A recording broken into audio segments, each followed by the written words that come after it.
আমি নিজে বলছি, আমার বুঝ হওয়ার পরে আমি কারো জন্য এতটা কাঁদি নাই। আমি আমার এই নওজোয়ান শহীদ শরীফ উসমান হাদি রাহিমাহুল্লাহ তাআলা, তার জন্য আমার চোখের পানি যেটুকু পড়েছে। আমার শায়েখ আল্লামা মুফতি মুশতাকুন নবী কাসিমি, আমি তাকে দেখছি বাচ্চার মতো অজরে কাঁদছে। একসাথে ভাত খাইতে বসছি, ভাতের থালার সামনে পর্যন্ত হুজুরে দেখছি কাঁদতেছে। কয় মাওলানা, আমি তো ছেলেটারে ভুলতে পারছি না। আজকে তোমরা দেখছো, সারা পৃথিবী দেখছে, একজন 33 বছর বয়সের যুবক। এই যুবক ইমানদার ছিল। আমার প্রিয় ভাই, আমার কলিজার টুকরা ভাই শহীদ শরীফ উসমান হাদি রাহমাতুল্লাহ আলাই, এই নওজোয়ান ইমানদার নওজোয়ান 5 ওয়াক্ত নামাজ সে পড়তো প্রতিদিন। খুদার কসম, ফজরের নামাজ সে জামাতে পড়তো। ফজরের জন্য বন্ধুদেরকে ডাকতো। ফজরের নামাজ পড়ে তার সংসদীয় এলাকা, যেখান থেকে সে স্বতন্ত্র প্রার্থী হতে চেয়েছে, সেখানে ওয়ার্কিং করত। যেদিন গুলিবিদ্ধ হয়েছে সেদিন তো সে জুমার নামাজ পড়ে আল্লাহকে সেজদা দিয়ে মসজিদ থেকে বাইর হয়েছে। এর কিছুক্ষণের মধ্যেই সে গুলিবিদ্ধ হয়েছে। সে হাফেজে কোরআন ছিল, তার বাবা আলেম ছিলেন, তার বড় ভাই আলেম, সে মাদ্রাসার ছাত্র ছিল, সে আল্লাহকে ভালোবাসতো, পাক্কা ইমানদার ছিল। তার হৃদয়ের সবটায় দেশপ্রেম, মাতৃভূমির 1 ইঞ্চি জমিন, মাতৃভূমির 1 ইঞ্চি জমিনের আজাদি, স্বাধীনতা, সার্বভৌমত্ব সে দিল থেকে চেয়েছিল। তার বক্তব্য এটাই ছিল যে আমি আমার মাতৃভূমির 1 ইঞ্চি জমিন আমি কাউকে নিতে দেব না, নিতে দেব না। এক যুবক আল্লাহকেও রাজি করেছে, মাতৃভূমির প্রতি ভালোবাসা দেখাইছে। ঈমান এবং দেশপ্রেম, এই 2 জিনিস তার মধ্যে একত্র হওয়াতে, তোমরা ভাই বলো, একটা ছেলে বলো, তোমরাও দেখছো, আমরাও দেখছি, গোটা বাংলাদেশের লক্ষ লক্ষ আলেম, মুফতি, মুহাদ্দিস, পীর, বুজুর্গ, আউলিয়া, ইমাম, খতিব, মুয়াজ্জিন, তালেবে ইলম, হাফেজে কোরআন, বুড়া মানুষ, জওয়ান মানুষ, বাচ্চা মানুষ, আরে বাবা, এই জাতির 18 কোটি মানুষ মনে হয় তার জন্য অঝরে চোখের পানি ফেলছে। আমি অসংখ্য আলেমের মুখে শুনছি, আমি নিজে বলছি, আমার বুঝ হওয়ার পরে আমি কারো জন্য এতটা কাঁদি নাই। আমি আমার এই নওজোয়ান শহীদ শরীফ উসমান হাদি রাহিমাহুল্লাহ তাআলা, তার জন্য আমার চোখের পানি যেটুকু পড়েছে। আমার শায়েখ আল্লামা মুফতি মুশতাকুন নবী কাসিমি, আমি তাকে দেখছি বাচ্চার মতো অজরে কাঁদছে। একসাথে ভাত খাইতে বসছি, ভাতের থালার সামনে পর্যন্ত হুজুরে দেখছি কাঁদতেছে। কয় মাওলানা, আমি তো ছেলেটারে ভুলতে পারছি না। তাইলে বলো ভাই, এত মানুষের চোখের পানি ঝরছে একজন ইমানদার যুবকের জন্য, তোমরা দেখছো বাবা। অতএব তোমাদের কাছে বলি, বাপ, মরিলে এমন মরাই মইরো, বাঁচলে এমন বাঁচাই ভাইচ। এই পৃথিবী তোমারে মনে রাখবে না রে আব্বা। এই নারী, ছবি, মোবাইল, অশ্লীল দৃশ্য, জিনা, ব্যভিচার, মদ, জুয়া, বন্ধুদের অসৎ আড্ডা, রাত্র দিন মোবাইলের আসক্তি, আর 1 ওয়াক্ত নামাজের সেজদা নাই। খোদার কসম, রব্বে কাবার কসম, এই পৃথিবী তোমারে মনে রাখবে না, তোমারে মনে রাখবে। পৃথিবী শ্রদ্ধা করে না। দুনিয়া তো নাফরমানও ভোগ করে, কিন্তু পৃথিবী তাকে সম্মান করে না। ফেরাউন, এই নাম, এই বেঈমান, তো পৃথিবী ভোগ করছে। সে তো বাদশা ছিল, কিন্তু আজকের পৃথিবীতে কোনো মানুষ মুসলমান দূরে থাক বেটা, কোনো মানুষ কোনো কুত্তার নামও রাখে না ফেরাউন। এই পৃথিবীর কোনো কুত্তার নাম নাই ফেরাউন। এই পৃথিবীর কোনো কুত্তার নাম নাই নমরুদ। এই পৃথিবীর কোনো কুত্তার নাম কেউ আবু জেহেল রাখে না। এই পৃথিবীর কোনো কুত্তার নাম কেউ আবু লাহাব রাখে না। কিন্তু 1450 বছর আগে এক গোলাম, কৃতদাস, হাবশি গোলাম, নিগ্রু, কালো গোলাম, সে আল্লাহকে রাজি করেছে। নবী সাল্লাল্লাহু আলাইহি সাল্লামের ভালোবাসা বুকে নিয়ে কবরে গেছে। আজকে 1450 বছর পরেও পৃথিবীর লক্ষ কোটি ইমানদারের সন্তানের নাম বেলাল। বেলালের কোনো আঞ্চলিকতা নাই। বেলালের কোনো সীমানা নাই। বেলাল সারা পৃথিবীর, আবু বকর সারা পৃথিবীর, ওমর সারা পৃথিবীর। 1000 বছর পরেও ইনশাআল্লাহ মনে রাখবা, এই মাটির যদি আরো 1000 বছর পরেও এই জমিন, আমার বাংলার জমিন টিকে থাকে, তো 1000 বছর পরের বাচ্চাটাও ইনশাআল্লাহ শহীদ শরীফ উসমান হাদির নাম জানবে, ওকে চিনবে, ওকে চিনবে। জুনায়েদ বাগদাদির নাম সবাই জানে, বাগদাদের আর কোন ধনীর নাম কেউ জানে না। বাইজিদ বুস্তামির নাম সবাই জানে, বুস্তাম নগরীর কোন সম্পদশালী ক্ষমতাধর ব্যক্তির নাম কেউ জানে না।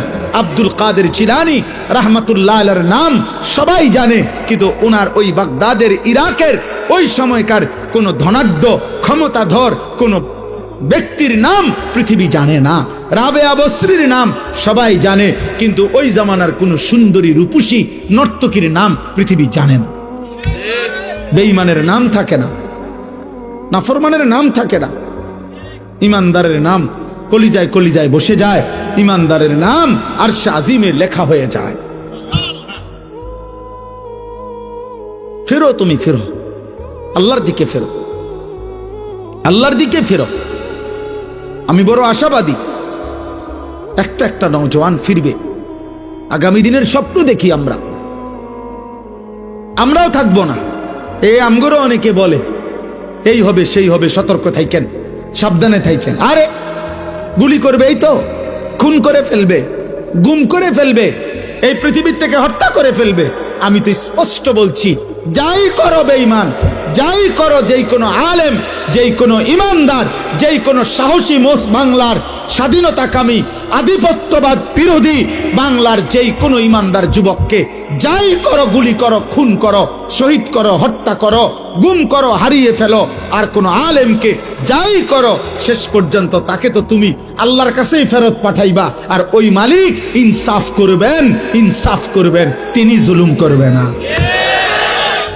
ঘুরে এগারাই আমারে কই ফাটাইবা? আল্লাহর কাছে তো ফাটাইবা, আর কি খালাস, আর অসুবিধা কি বেটা? হ্যাঁ, গুলি করো আর ফাঁসি দাও, পাঠাইবা কার কাছে? তো সারছে তো, উনি তো সব দেখছে, উনি তো সব জানে, উনি তো জুলুম করবে না। আল্লাহ জুলুম করবে? খালাস, আর চিন্তা কিসের? পরিবার, বিবি বাচ্চা কিচ্ছু হয় না, এ আস্তে আস্তে কাব্যে কুব্বাইয়া দাঁড়ায় যায়, সবে জিন পার হয়ে যায়।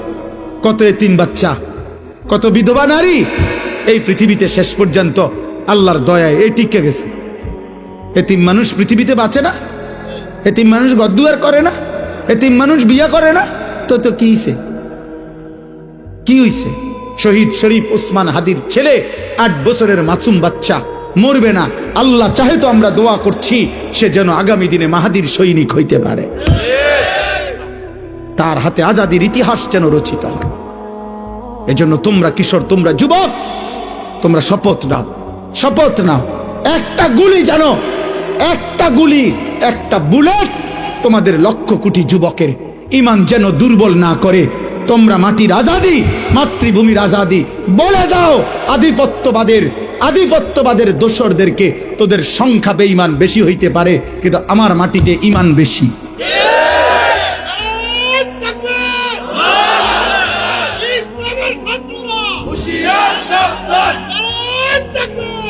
আমাদের জমিনে ঈমান বেশি, ইনশাআল্লাহ, ইনশাআল্লাহ। আমরা খুন দেব, আজাদি দেব না।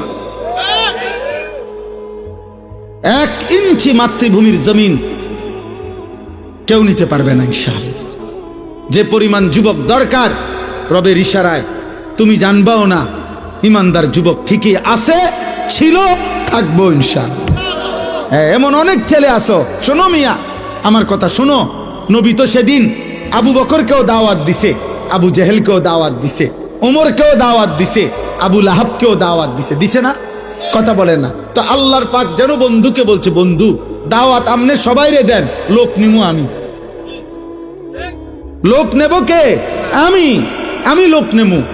কারে কারে লাগবে ইসলাম বিজয়ের জন্য সেটা আমি নেব। আমনে কইতে থান, আমনে কোন তো আল্লাহ পাকের নবী দাওয়াত তো দিছে সবাইকে, আর শাজিমের মালিক বলছে আবু বকরকে নিলাম, আবু জাহেলকে নিলাম না, ওমরকে নিলাম, আবু লাহাবকে নিলাম না, ওসমানকে নিলাম, উতবাকে নিলাম না, আলীকে নিলাম, শাইবাকে নিলাম না। আল্লাহ বলেন বন্ধু চারোটাই কুরাইশ বংশের, আবু বকর কুরাইশ, আবু জাহেলও কুরাইশ, আবু লাহাবও কুরাইশ, ওমরও কুরাইশ। আল্লাহ বলেন আমার মন চাইছে এই দুইজন নিলাম, আমার মন চায় ওই দুইজন নিলাম না।